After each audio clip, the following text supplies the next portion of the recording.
I was working at a financial firm in New York City with a bunch of very smart people, and I had a brilliant boss I much admired. I went to my boss and told him I was going to start a company selling books on the internet. He took me on a long walk in Central Park, listened carefully to me, and finally said, "That sounds like a really good idea, but it would be an even better idea for someone who didn't already have a good job." You can have a job, or you can have a career, or you can have a calling. And if you can somehow figure out how to have a calling, you have hit the jackpot, because that's the big deal. I met Jeff Bezos 25 years ago, and he told me, "Dave, I want you to invest in my company. What are you doing?" "I'm gonna start a bookstore in my garage." "Okay, and I'm gonna put it online. People buy online, and I'm gonna ship out of my garage. But if you invest in me, Dave, someday I'm gonna be the richest man in the world. I'll do over $100 billion. First of all, there is no such thing as $100 billion 25 years ago. Statistically, there's no such thing.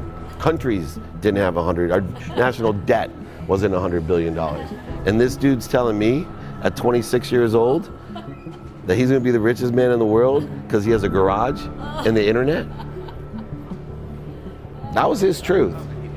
No, but he did not know it, and neither did I. But the difference between him and I is I was laughing, scoffing, and jesting at him, and he was already applauding himself, going, at the right way, at the perfect time, I'm gonna make as much as I can as quickly. And I'm sitting there going, there's no way this is gonna be a big business.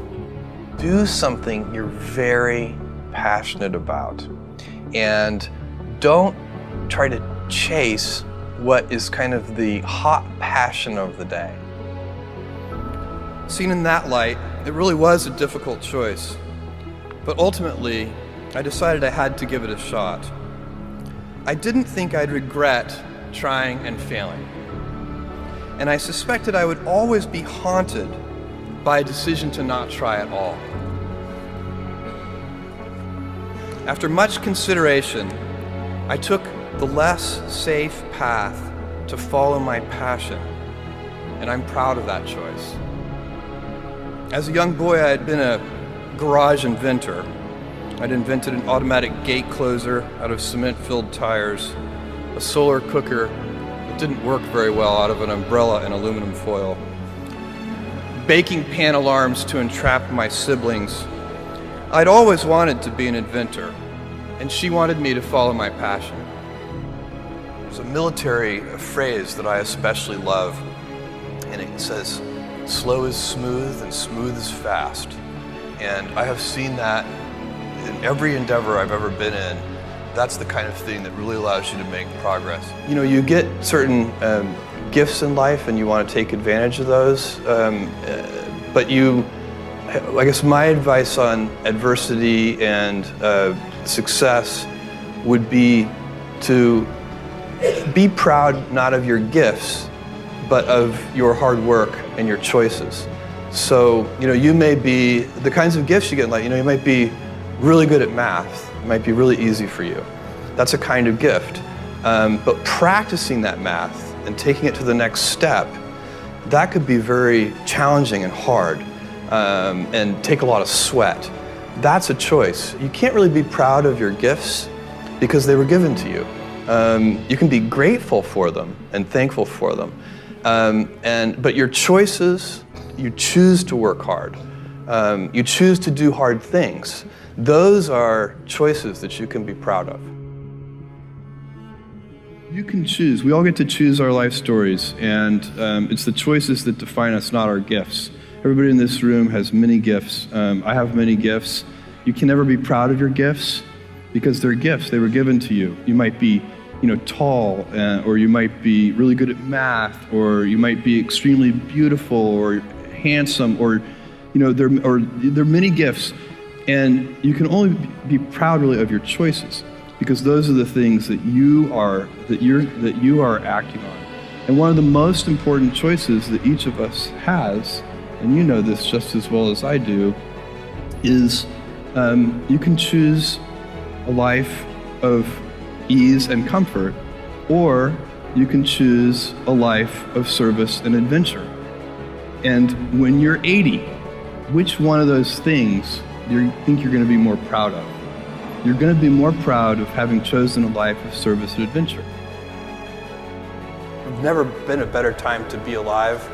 I mean, it's just incredible the amount of inspiration that the world generates for me, and I think for a lot of people. It's insane, the amount of change and invention and opportunity. Your life, the life you author from scratch on your own, begins. How will you use your gifts? What choices will you make? Will inertia be your guide, or will you follow your passions? Will you follow dogma, or will you be original? Will you choose a life of ease, or a life of service and adventure? Will you wilt under criticism, or will you follow your convictions? Will you bluff it out when you're wrong, or will you apologize? Will you guard your heart against rejection, or will you act when you fall in love? Will you play it safe, or will you be a little bit swashbuckling? When it's tough, will you give up, or will you be relentless? Will you be a cynic, or will you be a builder? Will you be clever at the expense of others, or will you be kind? Every time you figure out some way of providing tools and services that empower other people to deploy their creativity, you're really onto something. You know, you're very lucky if you have a career. A lot of people end up with a job. If you don't love your work, you're never going to be great at it. Jules Verne, Mark Twain, Galileo, Newton, all the curious from the ages would have wanted to be alive, most of all, right now. As a civilization, we will have so many gifts, just as you as individuals have so many individual gifts as you sit before me.